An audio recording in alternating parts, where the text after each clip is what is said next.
Hey Enneagram friend, this is Abby Rodriguez, your certified and IEA accredited Enneagram teacher and coach. In this space, I'll give you a sneak peek into real live coaching sessions and teach you how to apply the wisdom of the Enneagram into your life for personal growth. The invitation each episode is to take on a posture of curiosity about yourself and others, so that you can shift from merely surviving to fully thriving in your everyday life. Visit my website at abbyrodriguez.com and listen into this episode to learn more. Today, in this teaching episode, I want to share with you some practical tips for incorporating self-care into your everyday rhythms so that you can move out of this place of just surviving every day. You know, the concept of self-care, it's more and more common in our day and age, but often we talk about self-care as pampering or these things that are kind of like self-soothing or pandering to our personality, really. They're not taking care of our true self. When we think about self-care, we might have a list of these healthy activities or maybe these comforting things that we do, but I want to explore with you how we might intentionally care for our heart and mind and body with regards to our Enneagram type. You know, the first part of caring for ourselves is by really knowing ourselves so that we can tell when our Enneagram type is showing up and have this intention of loosening the hold that it has on us.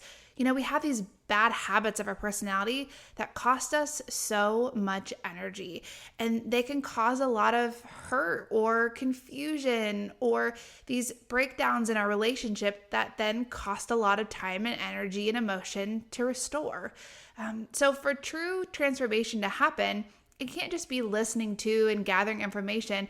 We have to do the work of paying attention to the habits of our type and being present in the moment and noticing what's happening in our experience so that we can move forward in a way that's more balanced.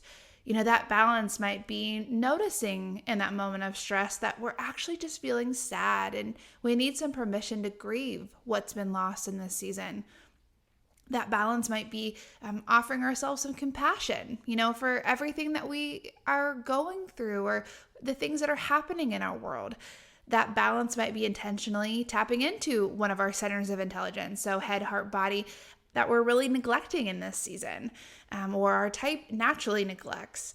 And that balance could also be taking a moment just to breathe, to notice our felt sense, to feel our feet on the floor, to feel ourselves present in this moment, and to be curious about what's alive for us.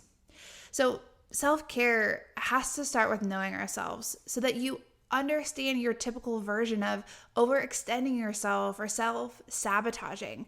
Having that self-awareness gives you so much more clarity in how to move forward with practices that are beneficial for you and how your type shows up. So I walk through this in depth in the Growth and Self-Care virtual workshop series that's coming up at the end of October, and I'd love for you to be a part of that. You can register on my website, abbyrodriguez.com, and it's also linked in the show notes. But for our time today, I want to take a look at some practices for self-care and kind of frame this in regards to stances so we can go through these groupings together. So if you're not as familiar with stances, each of the 9 numbers fall into one of 3 stances. So the assertive stance includes types 3s, 7s, and 8s. The dutiful stance, or sometimes it's called the compliant stance, includes 1s, 2s, and 6s. And then the withdrawn stance includes 4s, 5s, and 9s. So these stances, of course, include 3 very different numbers, but there are some similarities to those numbers that cause this grouping, but also some similarities in how they can take care of themselves well, how they can incorporate these self-care practices. So starting with the assertive stance, I want to walk through some type-specific practices for 3s, 7s, and 8s, but I think that you'll find that if you're in the assertive stance, these practices are relatable in your experience, even if the one I'm talking about is for a different number than you are because you're just in this stance with them. So for 3s, an invitation for self-care is to ask for help when you're in over your head. Typically it's difficult for threes to name when they've taken on too much too quickly, or sometimes even in these spaces when they're not fully qualified to do all the things that are now on their plate. Sometimes when you lead with confidence, you end up inheriting more and more responsibilities, whether or not you fully have the skill set to do those things. And when left unchecked, that tendency can get you into huge trouble, taking on too much or having too much too quickly sometimes even. And so in that, when you are slowly drowning, there's too much going on, there's too much on your plate, you can avoid a lot of exhaustion and stress by being willing just to ask others for help. Sometimes there's formal ways that you can do that by delegating to other people or asking peers for help if it's a workspace. But sometimes you can do that in more personal ways of, hey, this is typically, the things I do around the house, but I need some help. Can you do this with me or for me? Or can you, take this onto your plate to delegate to someone else even? So ask for help when you're in over your head. 7s, an invitation for self-care is to be aware of your tendency to jump in on an idea without fully thinking it through. 7s think so quickly. And so when there is a new idea, whether it's their own or someone else has offered it that they are excited about, it's really easy to kind of say yes to that because there's just this quick thought process that happens around it of, yeah, we can do this, we can pull this off, and also just a natural enthusiasm for things. And so it can feel really easy to say, yes, this is a great idea, without actually giving yourself some space to consider, yes, this is a good idea, but I don't have time for this, or I don't have the resources for this, or that's going to be a really busy week if I try to fit this into that. Giving yourself some space so that when you say yes to things, you are able to actually handle it because you've gone through the proper discernment space of considering, will I have the energy to do this? Do I have the time to do this? The resources, whatever it might be. Otherwise, when those things happen, when you were excited 2 months ago and said yes, when you actually get to that week and now have to pull this off, you're going to feel overwhelmed, you're going to feel bogged down, and the excitement that was part of saying yes won't be a part of executing it because you didn't really discern if you had the energy, space, time on your calendar to actually do this. 8s, an invitation for self-care for you is to be aware that your intensity can compel you to work yourself to death. Your work is important. It's valuable to those around you, and that's amazing. At the same time, though, you have to make sure that you are not so intensely focused on your work that you are denying your physical limitations or your mental capacity or your emotional limitations. Because when you deny those things, when you ignore those limitations, it creates this slow, inevitable burnout. And then eventually you hit the wall. For me, it's always this moment of like crying in the kitchen. I don't know why it's always there, but it's these moments of this slow buildup that was happening over time where I was completely ignoring the fact that I was working so much or having so little free time or time to take care of myself. And now all of a sudden I'm surprised by the fact that I'm overwhelmed and exhausted. So establish some boundaries around your work, whether that is just this mental boundary of at this time I stop working or I don't do work in this, on these days in this evening space, whatever it might be. But give yourself some boundaries so that you can almost remind yourself consistently to not overextend yourself by having boundaries around your work. When you do it, maybe even the types of things that you say yes to, whatever it might be for you. Okay, so let's take a look at the Dutiful stance, looking at some of these type-specific practices for 1s, 2s, and 6s. And I think in a similar way with the assertive stance, there'll be things that if you're in this stance, the Dutiful stance, you find relate to you, even though I'm talking about the other 2 numbers that are not your own. So 1s, the invitation for self-care is this invitation to let shortcomings go.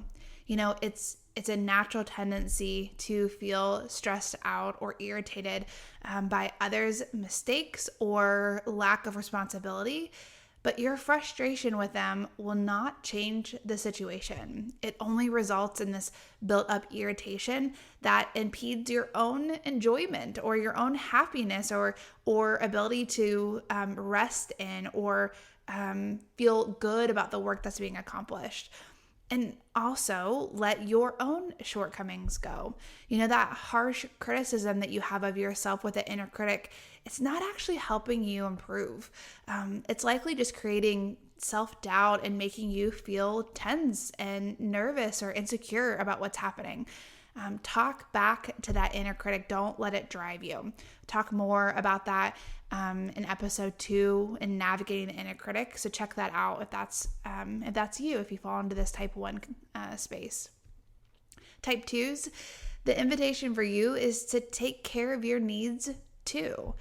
Keep in mind that if you're not addressing your own needs, it's highly unlikely that you'll be able to meet anyone else's needs without there being kind of this underlying feeling of resentment or being taken advantage of, or others not feeling grateful for you in the way that you're showing up. It just creates these problems because you're not giving out of a feeling of abundance and out of this feeling of care being extended to yourself as well.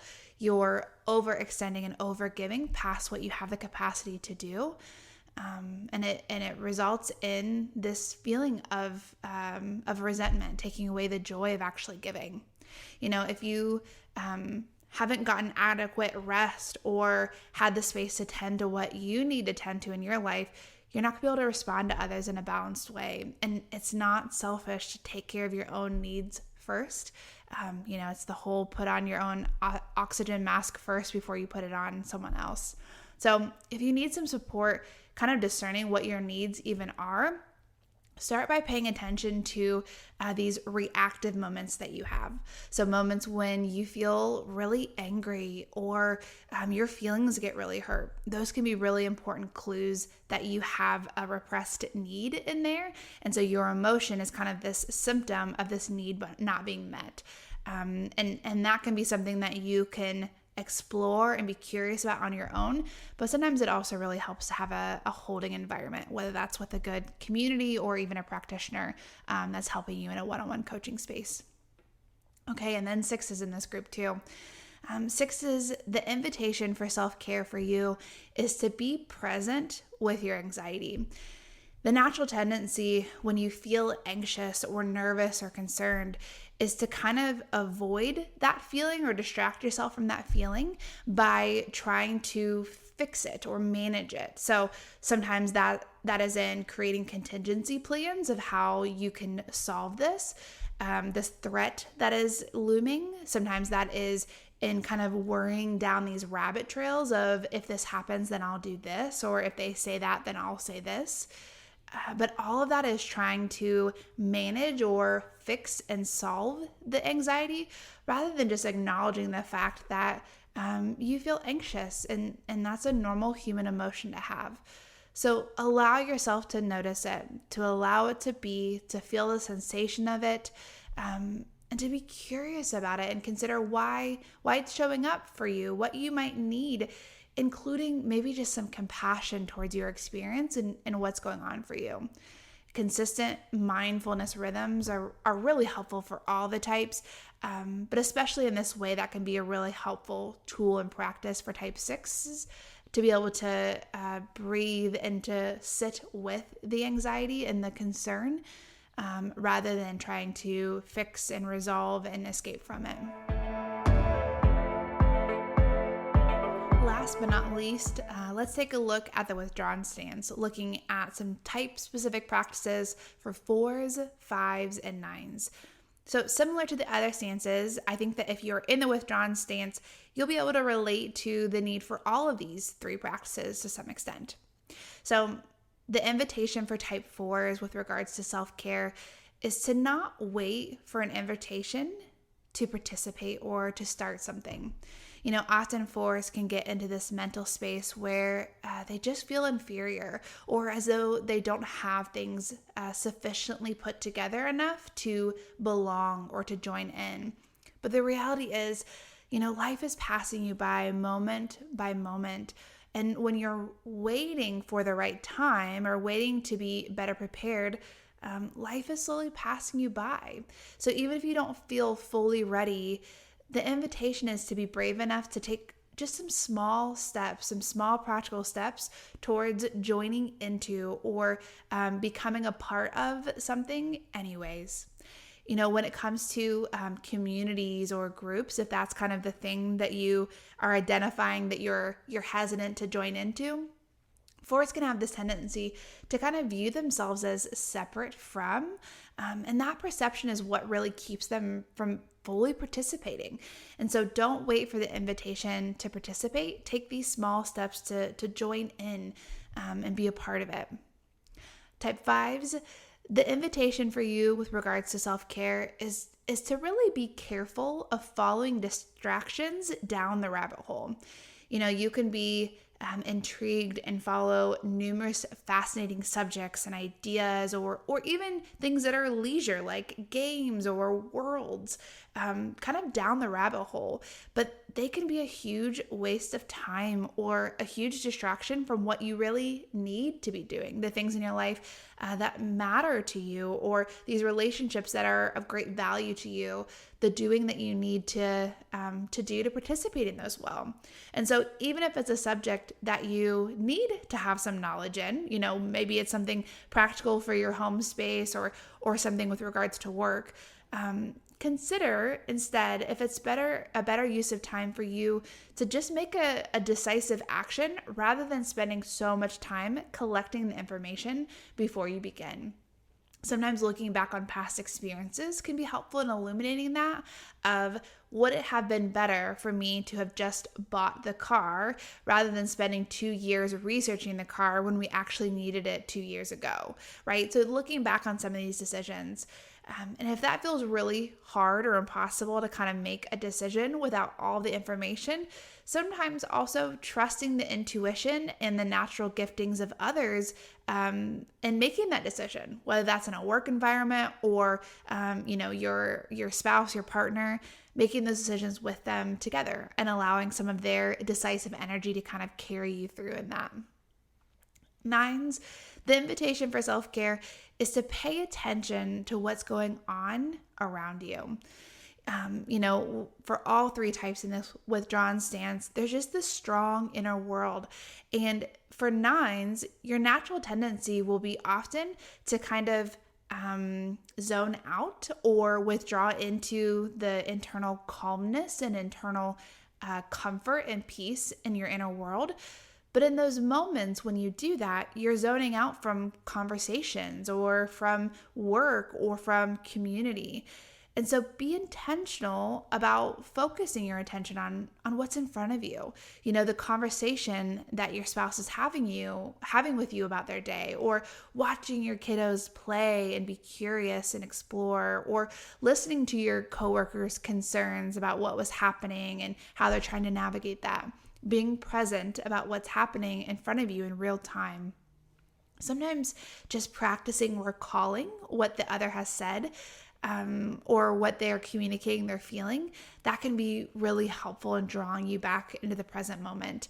If that it doesn't feel helpful, another practice can be just feeling your feet firmly on the floor and kind of feeling the felt sense of I am physically here, physically with this other being, and I'm with them and I'm present and I'm holding space for them, being present in the moment. Friends, this is just a snapshot of what we explore more in depth in the Virtual Growth and Self-Care series, which kicks off October 25th, and the whole thing is over Zoom. It's only $75 for the 4-week workshop series, and it includes the workbook as well as a private 30-minute coaching session at no additional cost. All the sessions are recorded too, so if something comes up in your world and you can't make it to one of the sessions, you still have access to the teaching from the session. There's only 15 spots in the workshop series, so register before it fills up. Okay, Enneagram friends, until next time. Hey, Enneagram friend. The best way to make this podcast more visible for others to learn about the Enneagram is by following or subscribing for free to the show. If you found this episode to be helpful in your personal growth, click the follow or subscribe icon to follow the podcast as more episodes are released. Thanks for being a part of my Enneagram community and listening to this episode. See you next time.